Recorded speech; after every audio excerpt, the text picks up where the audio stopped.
It's now almost a month as I'm 18 years old. I know I don't look like an 18 years old person, but it actually is. And here are the things I'm embarrassed to say.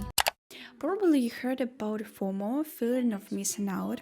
I'm not the person who said on social media for a long time, but recently I started to do that. But here are the thing I'm noticed. I feeling more this feeling FOMO because I started to see more and more people's highlights starting their own journey and become successful on social media. And a lot of people think all people do this and have this, so only that person like me don't have this. I just really lazy. And the first thing that I'm embarrassed to is my health. In pretty young age, the first time when I really struggled with health issues, it was 15 years old when I was prescribed IBS, and since that time my life just changed drastically. It really makes my life much harder. It so irritated me until these days. I've gone through a lot of doctors. Most of people say it's more comes from our brain. You should to more focusing on your mental health. It means probably you're so nervous or you was constantly stressed out and doesn't want to express your emotion or your feelings or don't notice that, and it comes in this problem. Let me give a little bit break and show you my plate. It's snack. Today we were in Nashville. We woke up pretty early. Here's my snack and this green tea. To tell the truth, we in our family drink a lot of tea. So, and there are my recommendation. Please take care of your body from young age. It's so important. Now a lot of people say that now I have the best period of my life. You know how it's disappointing while others don't bother about their health. You struggle with it so much, so it doesn't worth it. Please don't be so stressed about food or over exercising. Hello guys, I wasn't there for so long. Now I'm working with psychotherapist. As he said, that IBS is directly connected with your mentality, and if someone's like me have this syndrome, it could help you. He gave me 2 homework. One of them was to make 2 pictures that describe yourself. So the first pictures was to describe how you feel yourself, your inner side, abstract paint, so you can paint like you want. So my looks like this. The second painting should be your discomfort that you feel, and this looks like this. This one we should to put in the file and look at this time to time. This I should burn out. To tell the truth, I was so excited because maybe it's one of the opportunity to beat it up and try to manage it, at least in this way. We already have some place to burn it and we go to this. So let's go. So there are a lot of wind.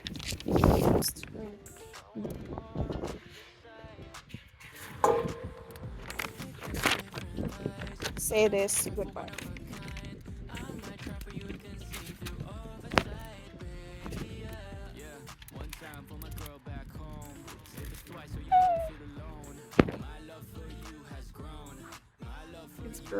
It's burned. We eventually do this, and I'm so happy. Yes, they're pretty good. The second thing, I'm workaholic. I'm a achiever. I'm the person who really hard studying, and actually it's not a good deal at all. Basically, people who working hard or studying hard, they also struggle with a lack of rest. That's not good at all because you're becoming more stressful because of you need to work but you don't have energy to do that. But if you rest, you feel guilty. And that's that cycle that never ends. That's what I work with my psychotherapist, and he said it doesn't matter how much you're busy or how much work you have, you every day should set time for the rest. That's time you can do everything you want. It doesn't matter what you do, you can waste it time and don't feel guilty. After that, I started to realizing more things that makes me more anxious than relaxing. For example, after each workout, I felt more weak than strong stronger, but not vice versa. And after that I asked myself, why I should work out so hard if I always feel weak, if we should work out to feel more stronger. I was also recommended to do more stretching, like yoga or Pilates, rather than just do strength workout constantly and don't let my muscles stretch and just relax. I also didn't want to admit that my body has changed. I thought I would always be fit if I worked out and mostly ate nutritious food, and thought it was a solution for everything. But it was just the tip of the iceberg and at the same time the easiest way for me. Despite the fact that I assumed the problem was mostly mental rather than physical, I had no clue how to handle it, or maybe it was too difficult for me, so I tried to ignore the stress and anxiety, but it doesn't mean I didn't actually experience that. On those days when I planned something with somebody and I felt bad, I was angry at them because of not seeing my suffering, even though I knew it wasn't their fault. However, it was too awkward for me to tell about my problem. As a result of my routine, I've gained muscles and also weight and fat because of doing more strength workout and eating more. But the most significant thing is that I eventually got my period back after 2 years of its absence. I'm gonna lie if I say it doesn't bother me at all, but I don't regret it because I knew why I was doing that. And now I try to embrace it and trust in my body and be kind to myself instead of being even more extreme and making it worse.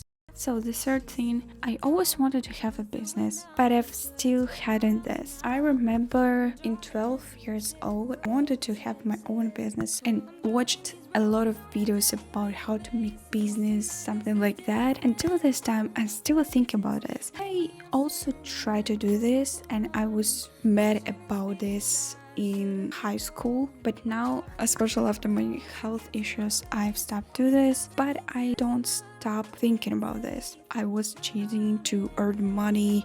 I was also scammed, but it doesn't matter. Everyone has their faults. And probably the last thing, I have never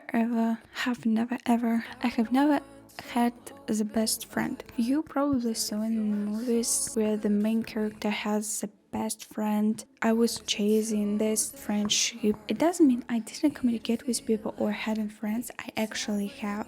It wasn't successful always. It was really rare when people really wanted to talk with me or to make a friend with me, but it didn't last it for a long time, because when you wanted to be really close with your friend, you even can share your secrets, reveal your heart and say what you really feel. Now when I'm in university, I made a friend. I can say, trust me, never judge people just because of their appearance. First of all, you can change your opinion when you get closer with them. And the second, usually the person, one of the most generous, the best people you ever met. Probably that is why I now really value my friendship, because when you hadn't been making friends for a long time, you really know how it's good when you had even one person.